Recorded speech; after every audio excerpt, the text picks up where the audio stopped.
Dominique Strauss-Kahn entre les mains de la police à New York. L'abolition de la peine de mort en France. On parlait à 7h dans le journal de Christophe Lamar du prix de l'électricité qui gagne 4%. Affaire nucléaire ce matin justement avec vous, Pauline Jacot, bonjour. Bonjour à tous. Il y a 24 ans, 1er février 1998, la ministre de l'Environnement de l'époque, Dominique Voynet, confirmait l'arrêt définitif du surgénérateur Superphénix. Alors Superphénix devait être le fleuron du nucléaire français, mais il se trouve que dès ses débuts en 1974, le projet rencontre une puissante hostilité. À ce moment-là, la France prend un virage radical. 1974, c'est le tout nucléaire. Stratégie portée par Superphénix, surgénérateur le plus puissant au monde. Révolutionnaire, dit le gouvernement. Il sera implanté en Isère, à Crémalville, mais dès le début, les antinucléaires vont s'y opposer. Le 31 juillet 1977, une manifestation va tourner au drame. Les gendarmes mobiles bloqués dans Faverges viennent d'ouvrir le feu pour se protéger. Grenades lacrymogènes et grenades offensives. Ils essayent de disperser les manifestants qui les entourent.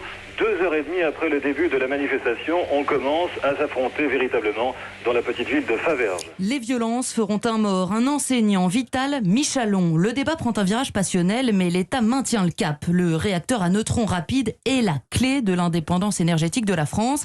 Superphénix doit voir le jour, les travaux commencent. Alors, mais dès les premières années, des incidents de sûreté vont apporter de l'eau au moulin des opposants. Oui, 1982, première fuite de sodium. Le réacteur entre en service avec 3 ans de retard. Il coûte déjà 4 fois plus cher que prévu. 25 milliards de francs. 1986, Superphénix est raccordé au réseau EDF. Mais quelques mois plus tard, deuxième fuite de sodium. Fissure dans l'acier de la cuve ou soudure qui a lâché, l'origine de la fuite reste inconnue. Les investigations à venir, puis les réparations, risquent de prendre des mois et s'annoncent très coûteuses. Il est encore arrêté en 1988. Les partisans de Superphénix montent au créneau. En 89, Roger Fauroux, le ministre de l'Industrie, prend la parole sur Europe 1. L'ensemble des réparations de Superphénix, c'est de l'ordre de 500 millions de francs. C'est une somme importante. Justifiée, encore une fois, par les chances qu'elle nous donne. Et c'est un actif qu'il faut absolument développer, même si aujourd'hui, nous n'allons pas construire un deuxième Superphénix. Des doutes commencent à émerger sur la sûreté de l'installation. Le monde politique se divise. Au début des années 90, on commence à évoquer officieusement l'abandon de Superphénix. En 94, le Premier ministre Édouard Balladur décide de le reconvertir en réacteur de recherche. Ouais, ça ne va pas éteindre la polémique, ça, Pauline. Non, ni sur la scène politique, à gauche, les écologistes parlent d'acharnement thérapeutique, ni sur la scène économique. En 96, la Cour des comptes sort son rapport annuel. Dans l'an 2000, la facture que continuera de payer le contribuable français s'élèvera à 60 milliards de francs. Ça fait un peu cher le kilowatt. Le gouvernement Jospin arrête les frais. 60 milliards de francs, 12 milliards d'euros. Superphénix est abandonné en 98.